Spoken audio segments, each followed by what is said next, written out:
So, mate, what first got you into motorbikes?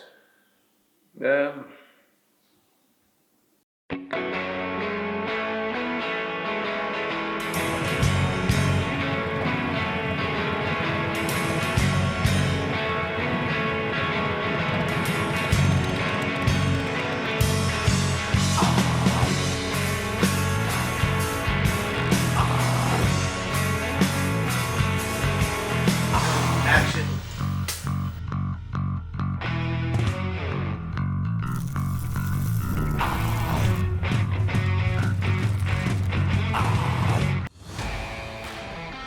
G'day everyone, how's it going? We're heading off from Gloucester today after catching up with me mate Webby.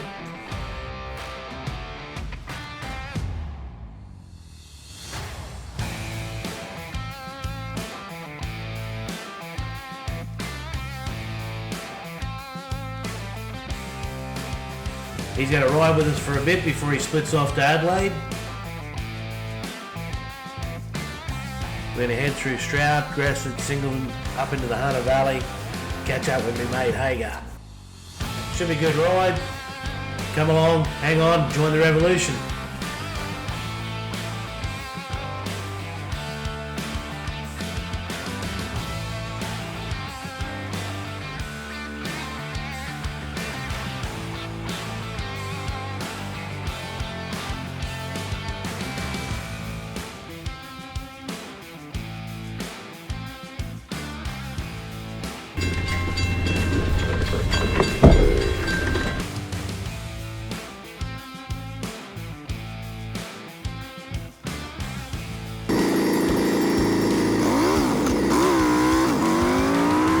Known Hagar since I was a young bloke. We've both been interested in footy, motorbikes, we've worked together, been business partners, known each other a long time. So it'd be great to catch up. Haven't seen him for a couple of years, he's been stuck overseas with COVID. So it'd be great to catch up, have a couple of beers, see what's been happening. Alright, g'day everyone, welcome back. I'm here with one of my best mates, Hagar. I've run into him in the Hunter Valley. He's been kind enough today to show his collection. So we're going to have a bit of a chat with Hagar and see how we go. How you going, mate? Good to see you. Yeah. Couple, like 2 years. Yeah. 20 months stuck overseas. Yeah. So, mate, you got a collection of bikes here? Yeah, unfortunately I haven't ridden many of them for the last 20 months, but getting them all going now to get out and ride. We'll have to remedy that. Fucking oath. Yeah. So this weekend we're heading off to Adelaide and doing the Christmas run. Yeah, the 46th Gibbering Idiots Christmas run. There'll be a few of us. Yeah, so looking forward to that next week. Yeah, so have I. That'll be a great ride. Yeah, we've been going the same place for 46 years. And unfortunately, last year was, actually we still had it last year, but it was on a much scaled down version and a lot of people couldn't get there, of course, anybody from out of state. But yes, hopefully a fair bit back to normal this year. Yeah, good stuff. So mate, what first got you into motorbikes? I sort of grew up with them because my grandfather had them, my father had them. First thing I can ever remember, the mood that I was in was in a matchless motorbike with a sidecar that my father had. I was probably, I would have been less than 2, but I can still remember it. I've got a picture of it somewhere. Yeah, just when it came time to start getting motorised, fucking motorbikes. I never even had a car licence until I was about mid-20s. Just didn't ever really want one. Yeah. What was the first bike you bought?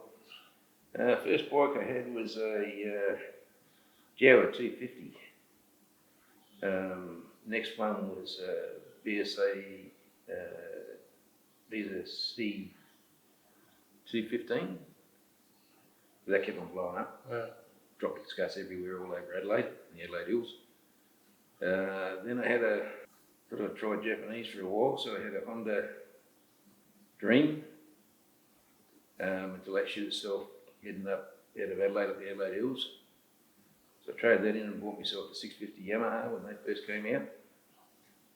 1972, I set the second model of those.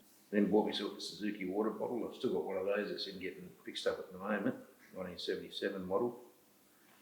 Then switched back to Trumpies and stuff and went back to British bikes in 1975. Had a few Triumphs along the way, and then 1979 I bought my 79 lowrider, which I've still got, Shovelhead Road, lowrider, Gloucester 1200s.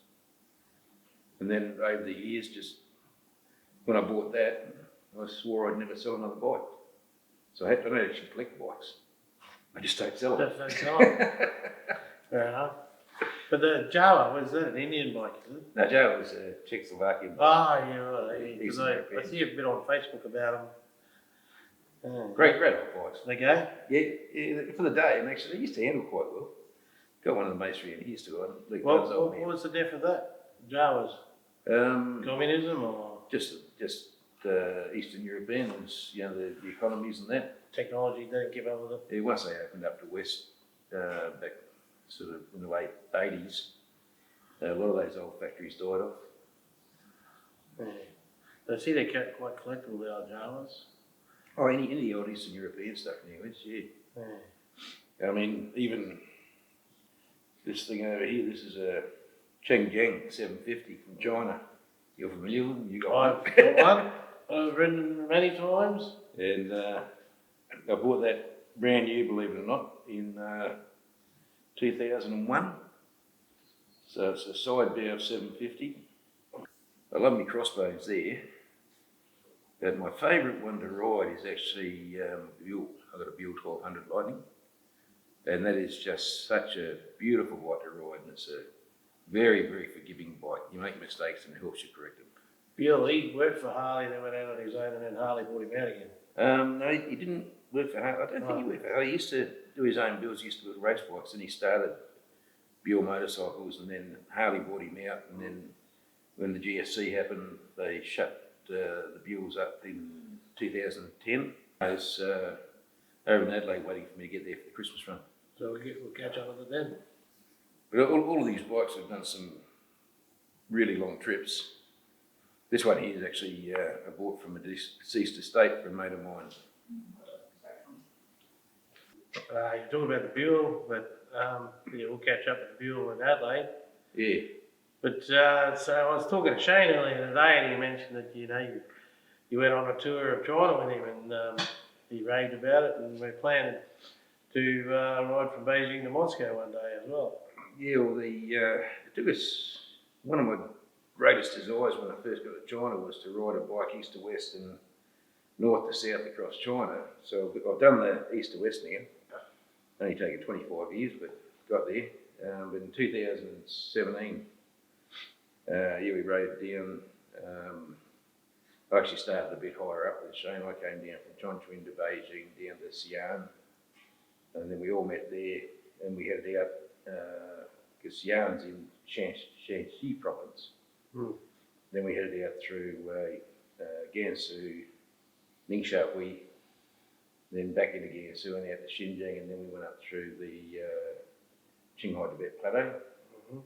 Unfortunately, we couldn't get into Gloucester at the time, but we spent nearly 2 weeks up on the Qinghai Tibet Plateau, around the 5,000 metre mark. I think the highest we went up to was about 5.4, 5.5, which is pretty taxing. The other, a little bit light on the oxygen. But yeah, just great roads.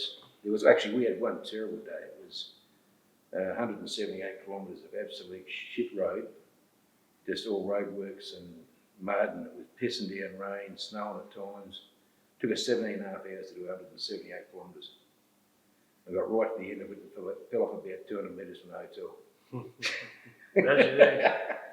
As you do. Over the years, I've been up around Australia about 13.5 times, around the coast, back down the middle, up around the middle, back around the coast. I've got bikes over in US, so I've done a lot of riding over in the US, and there's some great places to go over there. Also got bikes up in Thailand, and I love riding around Thailand. It's just such a beautiful place to ride around. Croatia, fantastic place. if anybody ever gets a chance to go for a ride in Croatia, get a bike and go to Croatia. Do the coast road. Well, Do the mountains, it's great. I want to do Scandinavia when I started Finland and worked my way back, so maybe when I get into Denmark I can go down that way. Because I found that Eastern Europe, I preferred that a lot better than bloody France or anywhere else I went. Yeah, like you said, we're doing a fair bit of work up in Eastern Europe, so I travel up there a fair bit. Actually went for a ride around through Poland, Czech Republic, Slovenia, over a couple of days with one of the other mates up there. He got a bike to borrow for me. So that was a lot of fun because it's just such beautiful riding roads. Mm. You know, the places you can go, the things you can see.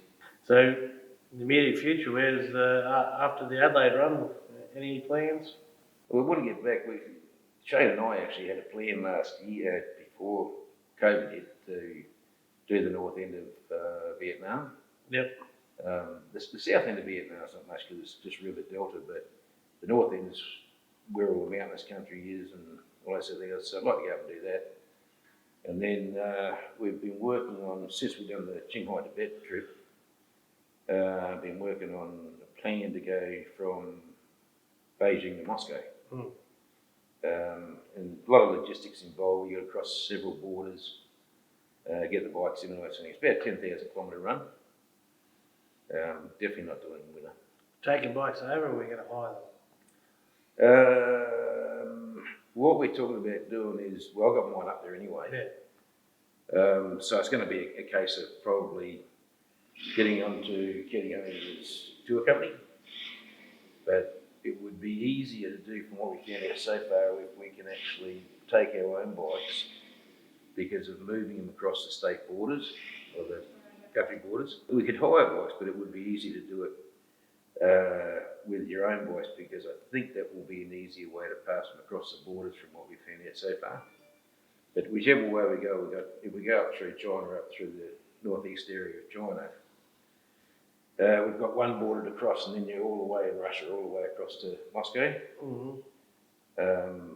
But it's finding a customs area that will let you through. Otherwise, we've got to go over through Kazakhstan and then up into Russia or through Mongolia. But Mongolia's already said no, won't let the bikes through, which is a pity. I was right through there. Yeah. All right. Thanks very much, mate. We'll catch you on the ride to Adelaide. Yeah, definitely.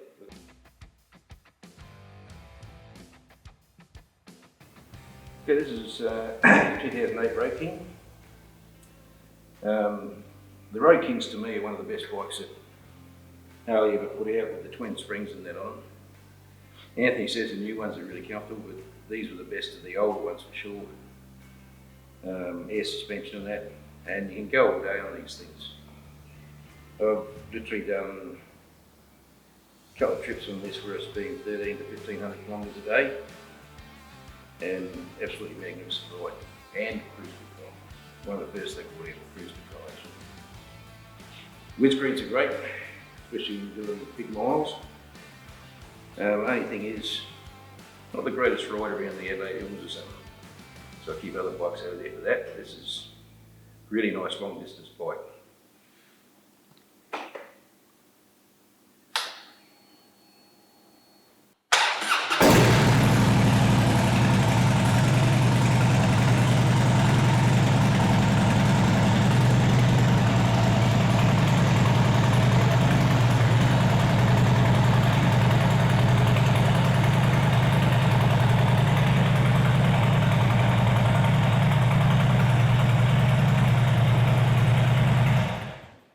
Yeah, took this one up to Alice Springs, Ayers Rock.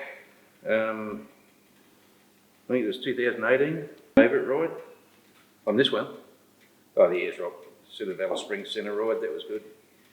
Went up for a mate's anniversary or remembrance run. But yeah, done a few runs up the east coast on this. A few around the back way inland. But yeah, just a good cruising bike. I've got a couple of Road Kings as you can see. I've got a sort of, I like it for long distance.